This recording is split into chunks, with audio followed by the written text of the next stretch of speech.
চলে আসলাম ঝিমিচু কাপড়ের কিছু একটা নতুন ডিজাইন নিয়ে এসে মাত্র মাত্র মাত্র 3050 টাকা একবার 4 পিস। এগুলো কিন্তু সেমি সেলার একসাথে, পুরোটাই জামা। হ্যাঁ, ব্যাক সাইডে কিছু হবে না, হাতের কাপড় সম্পূর্ণ আলাদা দেওয়া আছে।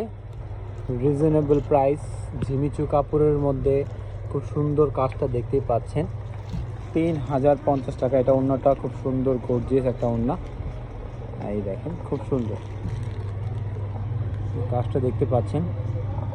কাপড়টাও কিন্তু খুব ভালো, জিমিচু কাপড়ের মধ্যে। হ্যাঁ, ওড়নাটা হবে বড় নামাজি ওড়না। এইগুলো হচ্ছে, আর এটা সেমি সেলারটা হচ্ছে এই যেটা, এইটা হচ্ছে সেমি যা সেলার। নিচের যে কাজটা দেখতেই পাচ্ছেন, কাজটা কিন্তু অসাধারণ। তো এটা হাতাটা দেখিয়ে দাও। এটা হচ্ছে এই যে হাতাটা কিন্তু সাইডে দেওয়া আছে, হাতাও কিন্তু কাজ করা আছে। এই যে হাতাটা, হ্যাঁ খুব সুন্দর ফুল হাতা হবে। হ্যাঁ, দুইটা হাতা, আর পুরোটাই কিন্তু খুব গর্জিয়াস। প্রাইসটা মাত্র 3050, খুবই রিজনেবল প্রাইস। দেরি না করে অর্ডার করে নেন, ঢাকার বাইরে যেখানে তো সেখানে।